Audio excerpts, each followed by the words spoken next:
Hello everyone, स्वागत है आप सभी का आपके अपने YouTube channel fund of mathematics में। आज जो हम अपनी क्वांटिटेटिव एप्टीट्यूड की हमने जो सीरीज स्टार्ट की है उसका नेक्स्ट लेक्चर डिस्कस करने जा रहे हैं, जिसमें हम अपना आज नया टॉपिक स्टार्ट करेंगे जो कि है एलसीएम एंड एचसीएफ।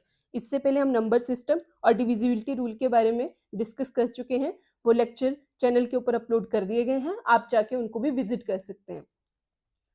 अब जो हमारा आज का टॉपिक है वो है एलसीएम और एचसीएफ। ये बहुत ही इंपॉर्टेंट टॉपिक रहता है। इस टॉपिक से हर एक एग्जाम में हमें क्वेश्चन डेफिनेटली देखने को मिलते ही मिलते हैं, और ये बहुत ही इजी कॉन्सेप्चुअल और ट्रिक बेस से करेंगे ताकि हम इजीली अपने क्वेश्चंस को जो वो टैकल कर सकें। सो स्टार्ट करते हैं लेक्चर। हमारा फर्स्ट जो इसमें टॉपिक है वो है एलसीएम। अब एलसीएम हमारा क्या होता है? एलसीएम होता है हमारा लीस्ट कॉमन मल्टीपल। ये एक ऐसा स्मॉलेस्ट नंबर होता है जो डिविजिबल होता है, जो हमारे पास नंबर दिए गए होते हैं, जैसे ए और बी का एलसीएम ले रहे हैं हम, तो इनसे ये डिविजिबल रहता है। जैसे मैं एग्जांपल ले लेती हूँ, 6 और 12 का मेरे को एलसीएम फाइंड आउट करना है। तो एलसीएम क्या आ जाएगा 6 और 12 का? 6 के फैक्टर्स क्या रहेंगे हमारे पास? 2 इंटू 3। 12 के क्या रहेंगे? 2 इंटू 2 इंटू 3। इसकी पावर 1 है, इसकी भी पावर 1 है, यहाँ पे है 2 की पावर 2 इंटू 3 की पावर 1। अब हमें पता है जिसकी हाईएस्ट पावर होती है उसको हम कंसीडर करते हैं। सो हमारे पास एलसीएम क्या आ जाएगा? 2 का स्क्वायर इंटू 3, जो कि हमारे पास क्या आ रहा है? 4 into 3 which is equal to 12। So इस तरह से हम अपना एलसीएम जो फाइंड आउट करते हैं। ये प्राइम फैक्टराइजेशन मेथड से फाइंड आउट किया है। हम डायरेक्ट भी, जैसे हम पुराना मेथड से यूज करते थे, ऐसे निकालते थे, 6 और 12 का निकालना है अगर, हम वैसे भी निकाल सकते हैं। So moving to the next हमारे पास क्या है? हमारे पास एक इसका फर्स्ट कॉन्सेप्ट है जो कि हमें हमेशा माइंड में रखना होता है, क्योंकि यहाँ से डायरेक्ट हमारा क्वेश्चन सॉल्व हो जाता है। LCM of prime number is always the product of those number. मतलब कि अगर हमारे पास कोई प्राइम नंबर दिए गए हैं और हमें बोला गया है कि हमें उनका एलसीएम फाइंड आउट करना है, तो हम क्या करेंगे? डायरेक्टली उन नंबर्स को आपस में मल्टीप्लाई कर देंगे। वही क्या हो जाएगा? हमारा एलसीएम हो जाएगा। जैसे आपको स्क्रीन पे दिखाई भी दे रहा होगा, मैं नंबर्स ले रही हूँ 5, 11 और 13। अब इनके बीच में कोई भी फैक्टर कॉमन नहीं है रेदर देन 1, तो इनका हमारे पास एलसीएम क्या आ जाएगा? एलसीएम ऑफ 5, 11 एंड 13 मेरे पास क्या आ जाएगा? 5 इंटू 11 इंटू 13। ये कितना आ रहा है हमारे पास? 55 into 13 which is equal to 715। तो हमारे पास कितना आ रहा है एलसीएम? 715। तो इस तरह से हमें अगर ये कॉन्सेप्ट पता है तो डायरेक्टली मल्टीप्लाई करके हम अपना आंसर निकाल सकते हैं। ये रिजल्ट्स पता होने चाहिए, क्योंकि इनसे हम डायरेक्ट क्वेश्चन को सॉल्व कर सकते हैं और हमारा एग्जामिनेशन में जो है वो टाइम वेस्ट नहीं रहता है। सो हमारे पास जो नेक्स्ट वन है, अगर को प्राइम नंबर है तो भी हमारा जो है उसका एलसीएम क्या आएगा? उन नंबर्स का प्रोडक्ट आ जाएगा। सबसे पहले हमने एक दो दिन पहले ही हमने अपने को प्राइम वाला लेक्चर कंप्लीट करा था, जिसमें हमने बताया था आपको कि को प्राइम नंबर कौन होते हैं? जिनके पास कोई भी कॉमन फैक्टर नहीं होता है रेदर देन 1। एक ही कॉमन फैक्टर होता है जो कि होता है 1। तो मैं एग्जांपल ले लेती हूँ। मैं एग्जांपल में ले रही हूँ 8, 9 एंड 25। मेरे को इनका एलसीएम निकालना है। तो एलसीएम क्या आ जाएगा? एलसीएम ऑफ 8, 9 एंड 25 क्या आ जाएगा मेरे पास? इनका डायरेक्ट मल्टीप्लिकेशन तो आ जाएगा 8 इंटू 9 इंटू 25। ये आ रहा है मेरे पास 72 into 25 which is equal to 1800। So इस तरह से एक रिजल्ट, सिंपल रिजल्ट को पता होने से हम डायरेक्टली क्वेश्चन को सॉल्व कर सकते हैं। मूविंग टू द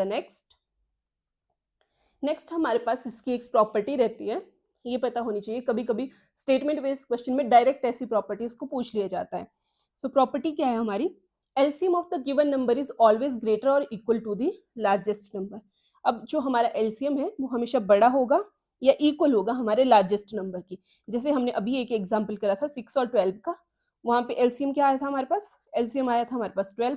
तो ये हमारे जो कि ग्रेटेस्ट नंबर है इन दोनों नंबर्स में, उसके इक्वल आ रहा है। तो हमारा रिजल्ट प्रूव हो गया, या तो इक्वल आएगा या तो एलसीएम बड़ा होगा। सो इस तरह से हम अपने इस प्रॉपर्टी के थ्रू स्टेटमेंट बेस्ड क्वेश्चन को इजीली टैकल कर सकते हैं। अब हम कुछ क्वेश्चंस को जो है वो प्रैक्टिस करेंगे ताकि हमारे कॉन्सेप्ट हमें क्लियर हो जाए। सो हमारे पास क्वेश्चन दिया गया है, हमें एलसीएम ऑफ 48, 72 और कोई अनदर नंबर है जो हमें नहीं पता है, एक्स, वो दिया गया है 576 हमें फाइंड आउट करनी है वैल्यू ऑफ एक्स। ऐसे क्वेश्चन जो वो हमारे एग्जामिनर के फेवरेट रहते हैं, एक्स की वैल्यू, वाई की वैल्यू, के की वैल्यू फाइंड आउट करने वाले। सो स्टार्ट करते हैं हम अपना क्वेश्चन। हमारे पास नंबर क्या क्या दिए गए हैं, 48, 72 और ये हमारे पास दिया गया है एलसीएम। अब हम इसको कैसे सॉल्व करेंगे, इसके फैक्टर लिख लूँ। अगर मैं 48 के क्या फैक्टर रहते हैं मेरे पास, 2 इंटू 2 इंटू 2 इंटू 2 इंटू 3। उसी तरह 72 के क्या फैक्टर रहते हैं मेरे पास, 2 इंटू 2 इंटू 2 इंटू 3 इंटू 3। तो ये कितना आ रहा है मेरे पास, 2 का क्यूब इंटू 3, यहाँ पे कितना आ रहा है मेरे पास, सॉरी 2 की पावर 4 इंटू 3, और यहाँ पे क्या आ रहा है 2 का क्यूब इंटू 3 का स्क्वायर। ये मेरे पास इन नंबर्स के फैक्टर आ रहे हैं। अब मैं 576 के भी लिख लेती हूँ। तो मेरे पास 576 के वेक्टर्स क्या आ जाएंगे, 2 into 2 into 2 into 2 into 2 into 2 into 3 into 3। तो मेरे पास ये कितने आ रहे हैं, 2 की पावर 6 इंटू 3 की पावर 2। अब ये तो मैंने निकाल के लिख लिए अपने फैक्टर्स। अब जो एक मोस्ट इम्पॉर्टेंट चीज़ जो हमें यहाँ पे ध्यान में रखनी है, वो है हमारे पास कि जो हमारा एलसीएम होता है वो बेसिकली क्या रहता है, जो भी हमारे नंबर्स होते हैं, जैसे एक नंबर हमारा एक्स है, इन नंबर्स का मल्टीपल, लीस्ट कॉमन मल्टीपल रहता है। और लीस्ट कॉमन मल्टीपल में हम क्या करते हैं, सबसे बड़ी वाली वैल्यू को लिखते हैं ना।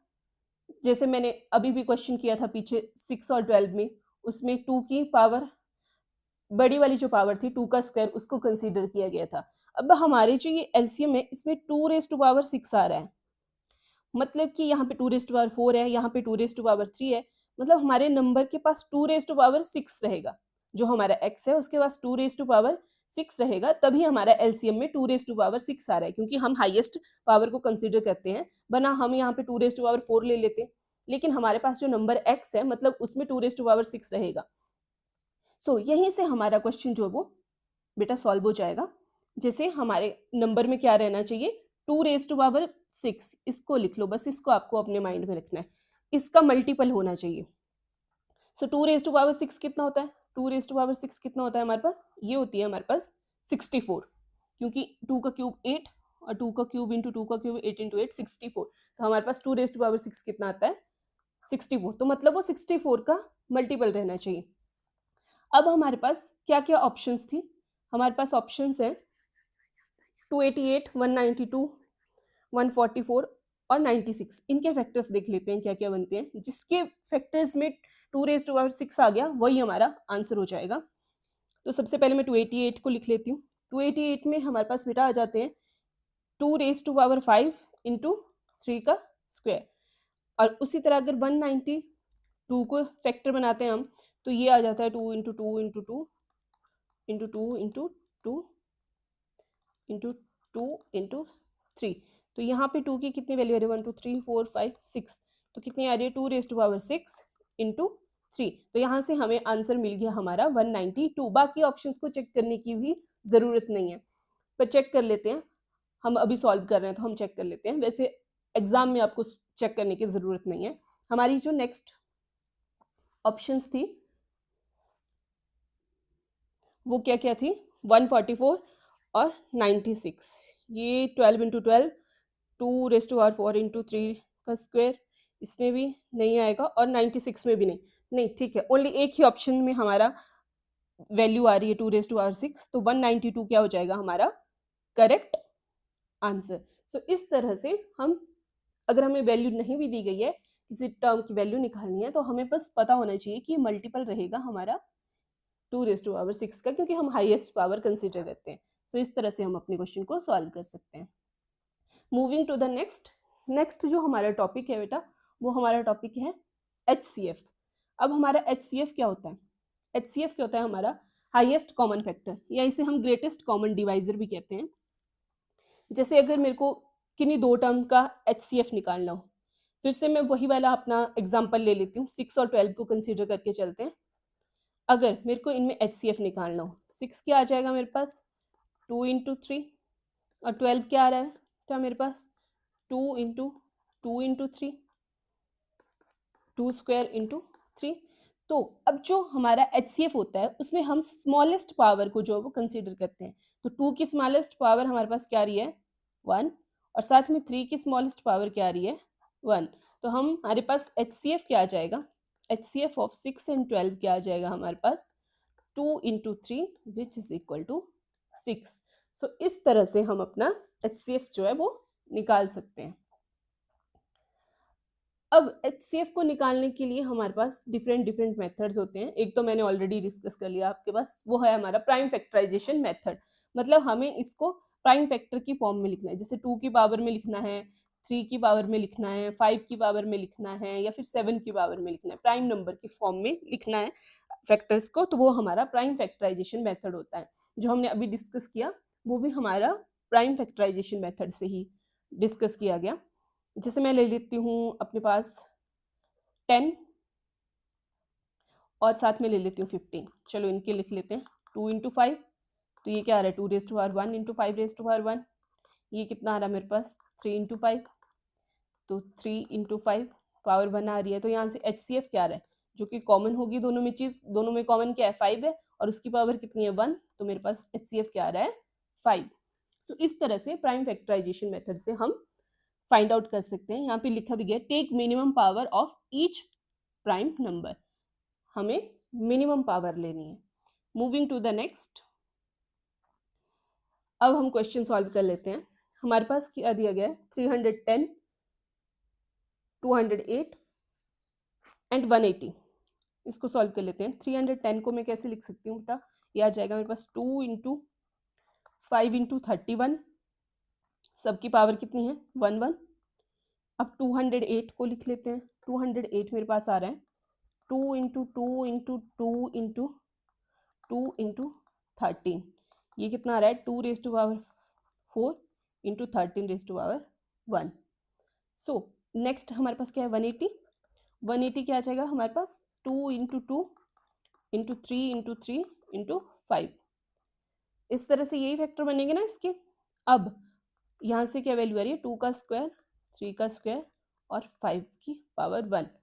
अब हमारे पास कौन सी टर्म है जो तीनों में अवेलेबल है, 2 हमारे पास तीनों में अवेलेबल है और 2 की सबसे छोटी पावर क्या है हमारे पास 1 है। तो हमारा HCF क्या आ रहा है 310, 208 एंड 180 का HCF क्या आ रहा है हमारे पास 2 raise to power 1 which is equal to 2। So हमारा आंसर क्या आ रहा है ऑप्शन नंबर बी। सो इस तरह से हम अपने क्वेश्चन को सॉल्व कर सकते हैं। आई होप आपको कॉन्सेप्ट क्लियर हो गया होगा। नेक्स्ट जो हमारा मेथड है जिससे हम फाइंड कर सकते हैं हमारे HCF को, वो है डिफरेंस मेथड। अब आपको स्क्रीन पे इतना कुछ दिख रहा होगा तो अपने घबराना नहीं है, बहुत ही सिंपल तरीके से इसको समझेंगे। अब ये क्या बोल रहा है कि हमारा जो HCF होता है किसी भी नंबर का, उसको हम कैसे रिप्रेजेंट कर सकते हैं। अगर x और y हमारे पास कोई दो को प्राइम नंबर दिए गए हैं, तो हमारे पास अगर HCF जो है नंबर का a दिया गया है तो हमारे पास क्या आ जाएगा। अब HCF कितना दिया है हमारे पास a, मैं दूसरा पेन ले लेती हूँ ताकि आपको थोड़ा विजुअल क्लियर रहे। HCF बेटा a दिया गया है और हमारे पास नंबर दिए गए हैं x और y। तो जो हम HCF को जो लिखने का तरीका है उसको कैसे लिख सकते हैं, उसको हम लिख सकते हैं a ऑफ x और a of y, a into x और a इंटू वाई, क्योंकि HCF और नंबर ये दोनों प्रोडक्ट में ही होते हैं ना, इन्हीं में से कॉमन निकाला गया होता है ना, हाईएस्ट कॉमन फैक्टर होता है ना, इन्हीं नंबर का कॉमन फैक्टर रहता है HCF। तो इसको हम एज अ नंबर और HCF के प्रोडक्ट में लिख सकते हैं। सो हम इसको AX और AY की फॉर्म में लिख सकते हैं। अब नेक्स्ट कह रहा है हमारे पास कि डिफरेंस फॉर्मूला से हमें, हमारा जैसे कि मेथड है डिफरेंस मेथड, तो हम इसको डिफरेंस फॉर्मूला कैसे लिख सकते हैं इसका। सो इसका डिफरेंस फॉर्मूला कैसे लिखेंगे बेटा, इसका डिफरेंस फॉर्मूला लिखेंगे हम क्या करेंगे HCF की जो हमने ये निकाल लिया AX और AY, इसको लेके चलेंगे AX माइनस AY, इस तरह से लिखा जाएगा डिफरेंस इन दोनों का, क्योंकि डिफरेंस होता है माइनस करना, इनके बीच का कितना फर्क है वो पता करना। अब इसमें से मैं a को कॉमन निकाल सकती हूँ इजीली, तो अंदर क्या बच रहा है x माइनस वाई। तो इसी तरीके से हम अपने डिफरेंस फॉर्मूला को लिखते हैं कि सीधा HCF से मल्टीप्लाई करो और साथ में जो हमारा डिफरेंस है नंबर का वो। तो हमारे पास लास्ट में मेंशन भी किया गया कि डिफरेंस क्या रहता है हमारे पास, HCF और फैक्टर ऑफ डिफरेंस मतलब x और y। इस तरह से हम अपने HCF को जो है फाइंड आउट कर सकते हैं। मैं आपको क्वेश्चन करवाती हूँ, उससे आपको क्लियर हो जाएगा। हमें HCF फाइंड आउट करना है 323, 408 एंड 476 का। इसको करना कैसे, अब आपने देखना है कि एग्जाम में किस तरह से हमने क्वेश्चन करना है। तो हमारे पास नंबर दिएंगे 323, 408 और 476। हमने सबसे पहले क्या करना है, इनके बीच का डिफरेंस चेक कर लेना है। अब इन दोनों के बीच का डिफरेंस और इन दोनों के बीच का डिफरेंस चेक करना है। इसमें से जब हम 408 में से इसको माइनस करते हैं तो हमारे पास हमारे पास बच रहा है 85। और जब हम 476 में से 408 को माइनस करते हैं तो ये बचेगा 68 हमारे पास आ रहा है। अब दो नंबर आ गया हमारे पास, एक हमारे पास आ गया 85 और एक आ गया 68। अब इन दोनों नंबर्स में से हम कौन सा नंबर कंसीडर करेंगे, हम करेंगे जो स्मॉलेस्ट वन है। हम इस नंबर को लेके चलेंगे और इसी से क्वेश्चन को बहुत इजीली जो है सॉल्व कर देंगे। अब आप देखो कि एग्जाम में फटाफट क्वेश्चन कैसे करना है। आपने डिफरेंस निकाल लिया, अब 68 लिख लो, उसके फैक्टर निकाल लो। 1 इंटू 68 है, 2 इंटू 34 है और 4 इंटू 17 है। बाकी तो कोई आएगा ही नहीं किसी नंबर में 68। ठीक है, ये हमारे पास फैक्टर बन रहे हैं। अब इनमें से हमारे पास कौन कौन से फैक्टर जो वो हो सकता है हमारा HCF। अब देख लेते हैं, 68 तो होगा नहीं, 2 भी नहीं होगा, 34 भी नहीं होगा, 4 भी नहीं होगा। अब आप बोलेंगे कि क्यों नहीं होगा, क्योंकि आप नंबर देखो ना बेटा, 323 ये तो ऑड नंबर है ना, ऑड नंबर का कभी भी इवन वाला तो HCF रहेगा नहीं।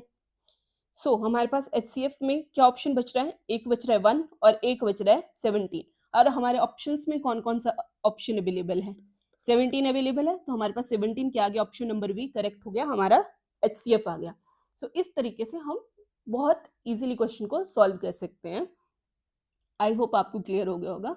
मूविंग टू द नेक्स्ट, अब जो नेक्स्ट चीज है हमारे पास वो है लॉन्ग डिवीजन मेथड। अब इसमें मैंने कोई आपको डेफिनेशन नहीं दी है, क्योंकि मैं आपको सीधा एग्जाम्पल से समझाऊंगी, उस तरह से समझना आपके लिए सबसे बेस्ट रहेगा। अब मैं दो नंबर ले लेती हूँ बेटा, मैं दो नंबर ले रही हूँ अपने पास 135 और 225। मेरे को इनका HCF निकालना है। निकाल लेते हैं। बड़ा नंबर कौन है 225, उसको मैं डिवाइड कर देती हूँ 135 से। मेरे पास क्या आ जाएगा, ये तो 1 पे ही जाएगा, 135। जब मैं माइनस कर रही हूँ तो मेरे पास कितना बच रहा है 0, 22 में से 13 गया तो 9। अब ये जो 90 है, इससे मेरे को इस वाली टर्म को जो मेरा डिवाइजर था उसको डिवाइड करना है। 90 को ऐसे रहने देंगे और यहाँ पे लिखेंगे हम अपना 135, ये भी 1 पे ही जाएगा, माइनस 90। अब क्या बच रहा है, ये 5 वैसे बच रहा है और 13 में से जब 9 को माइनस करेंगे तो 45। अब इस 45 को कैसे करना है बेटा, इस 45 से हमें लास्ट जो इससे प्रीवियस डिविजर था वो क्या था 90, उसको डिवाइड करना है। ये कितने पे जा रहा है 2 पे, 45 2 90। हमारे पास इस तरीके से ये हमारा लॉन्ग डिवीजन मेथड रहता है। पहले जो हम टर्म लेके चले थे, डिवाइड करा, अगर रिमाइंडर बच रहा है तो जो हमारा डिवाइजर था उसको हम डिवाइडेंट बना देंगे और फिर से डिवाइड करेंगे। अगर फिर भी हमारा रिमाइंडर 0 नहीं आ रहा है तो अगेन प्रोसेस को रिपीट करेंगे और लास्ट तक जब तक हमारा रिमाइंडर 0 नहीं आ जाता हम इसको रिपीट करते जाएंगे। ये हमारा लॉन्ग डिवीजन मेथड रहता है। अब इसमें दो चीजें देखने की है, एक हमारे पास रिमाइंडर कितना आ रहा है बेटा 0, क्योंकि कुछ भी नहीं बच रहा है लास्ट में, और जो लास्ट डिवाइजर है हमारा, लास्ट डिवाइजर है हमारा वो कितना आ रहा है 45, यही आ रहा है ना लास्ट डिवाइजर। ये जो लास्ट डिवाइजर रहता है हमारा, ये वाला लास्ट डिवाइजर ही रहता है हमारा HCF। HCF क्या आएगा मेरा 45। ये जो लास्ट वाला डिवाइजर है ये हमारा HCF रहता है। लास्ट डिवाइजर किसके इक्वल रहता है HCF के। ये है हमारा long division method. But question हम ज़्यादा प्रेफर नहीं करते हैं इस तरीके से लॉन्ग डिवीजन मेथड से करने में, क्योंकि बहुत टाइम लग जाता है। फिर कुछ एक क्वेश्चन डिस्कस कर लेते हैं। उससे पहले एक कॉन्सेप्ट यही हमें कहा गया है जो फाइनल डिवीजर हमारे पास जो कॉन्सेप्ट है वो क्या है बेटा, हमें कि अगर हमारे पास डिवीजन मेथड से हमें निकालना हो, कोशिएंट भी दिया गया हो और फाइनल डिवीजर भी दिया गया हो, तो हमें नंबर फाइंड आउट करना हो, तो हम इसे कैसे फाइंड आउट करेंगे? तो हम इसे डिवीजन एल्गोरिदम से फाइंड आउट करेंगे। पहले मैं आपको सिंपल वे में करना सिखाऊंगी और फिर एक छोटी सी ट्रिक से जिससे हमारा क्वेश्चन जो है बहुत इजीली सॉल्व हो जाएगा। सो हमारे पास क्वेश्चन क्या दिया गया बेटा, हमें एचसीएफ फाइंड करना है किन्हीं दो नंबर का डिवीजन मेथड से। कोशिएंट दिए गए हैं हमारे पास 1, 5 और 8। लास्ट जो डिवाइजर है हमारा वो दिया गया है 57। तो सबसे पहले देखो आपने क्वेश्चन करना कैसे है। देखो आपने बेटा क्या करना है, आपने जो ये डिवाइजर दिए गए हैं 1, 5, 8, इनको उल्टे रिवर्स ऑर्डर में लिखना है। सबसे पहले लिख लो 8, फिर लिख लो 5 और फिर लिख लो 1। पहले तो हमने लिख लिया इनको उल्टा। अब हम क्या करेंगे, ये जो हमारा लास्ट डिवाइजर दिया गया है उसको मल्टीप्लाई करेंगे हम अपने इस जो हमारा फर्स्ट जो है हमारा कोशिएंट है उससे मल्टीप्लाई किया, और लास्ट में ये लास्ट डिवाइजर है तो मतलब रिमाइंडर 0 बचा होगा, तो रिमाइंडर 0। तो हमारे पास कितना आ रहा है इसको मल्टीप्लाई करके, 57 को जब हम 8 से मल्टीप्लाई कर रहे हैं तो 6, 5, ओके, हमारे पास क्या आ रहा है 456। तो यहाँ से हमें क्या मिल रहा है 456। अब आपने बहुत ध्यान से देखना है, इस 456 को हम लेके चलेंगे यहाँ।